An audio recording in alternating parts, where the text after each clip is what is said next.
एक राजा के 3 बेटियां थीं, जो हर रात 3 जोड़ी जूते घिस देती थीं। इस बात से राजा हैरान था। वो जानना चाहता था कि आखिर ये जूते रात को बिना चले कैसे घिस जाते हैं। इसीलिए उसने पूरे राज्य में ऐलान करवा दिया कि जो भी इस रहस्य से पर्दा हटाएगा उसे तगड़ा इनाम मिलेगा। ये खबर एक चरवाहे तक पहुंचा। वो अपनी भेड़ बकरियां छोड़कर सीधा महल में चला आया और बोला, मुझे पता है कैसे पता लगाया जाए, हर रात को जूते कैसे घिस जाते हैं। ये सुनकर राजा खुश हो गया और तुरंत उसे राजकुमारियों के कमरे की पहरेदारी करने की इजाजत दे दिया। जब चरवाहा राजकुमारियों के कमरे में पहुंचा तो उसने अपना सारा सामान उतारकर जमीन पर लेट गया और गहरी नींद में होने का नाटक करने लगा। थोड़ी ही देर में खिड़की से एक बूढ़ी जादूगरनी उड़ती हुई महल के अंदर आया। उसने अपनी जेब से एक चिपचिपा सा मलहम निकालकर राजकुमारियों को थमा दिया। फिर राजकुमारियों ने जल्दी जल्दी एक दूसरे के शरीर पर वो मलहम लगाने लगे और फिर अपने अपने झाड़ू के ऊपर बैठकर जादूगरनी के पीछे पीछे तीनों राजकुमारियां महल से बाहर निकल गए। चरवाहा ये सब 4K में लाइव देख रहा था। फिर उसने भी थोड़ा सा मलहम अपने लंबे लाठी पर लगाया और राजकुमारियों की तरह उड़ते हुए उनके पीछे जाने लगा। कुछ ही देर में उन्होंने एक सोने से बने जंगल में पहुंचे।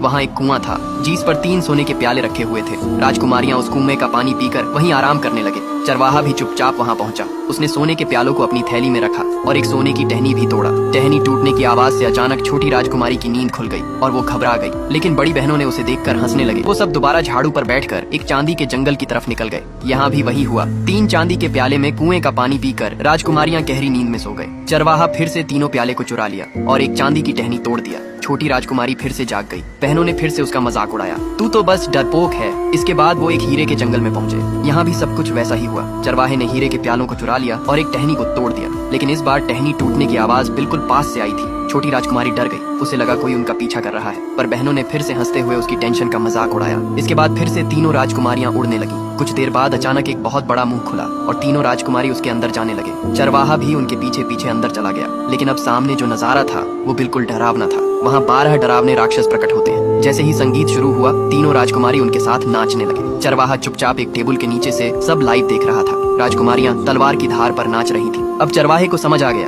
कि हर रात उनके जूते कैसे घिस जाते थे। थोड़ी ही देर में तीनों की जूतियां फट गईं और वो थक कर टेबल पर बैठ गए। वो इतनी थक चुके थे कि उनमें खाना खाने की भी हिम्मत नहीं बची थी। एक राजकुमारी ने हीरे का चम्मच गिरा दिया, दूसरे ने हीरे की कांटा गिरा दिया। चरवाहा तुरंत वो सब उठा लिया और उनसे पहले उड़कर महल लौट आया और फिर से जमीन पर लेटकर सोने का नाटक करने लगा। जब राजकुमारियां वापस महल पहुंची तो उन्होंने देखा कि चरवाहा तो वैसे ही घोड़े बेचकर सो रहा है। बड़ी बहनों ने छोटी को चिढ़ाने लगे कि तू तो बेकार में ही इतना डर रही थी। सुबह होते ही चरवाहा राजा के पास गया और उसने पूरी कहानी को बताया और फिर उसने सबूत भी निकाले। चांदी, सोने और हीरे के प्याले, टूटे हुए टहनियां और यहाँ तक कि हीरे का चम्मच और कांटा, सब कुछ। राजा ये सब देखकर दंग रह गया। उसने तो कभी सपने में भी नहीं सोचा था कि उसकी बेटियां हर रात राक्षसों के साथ पार्टी करने जाती हैं। गुस्से में आकर राजा ने दोनों बड़ी बेटियों को कैद में डाल दिया और छोटी बेटी को इनाम के तौर पर चरवाहे से शादी करा दिया।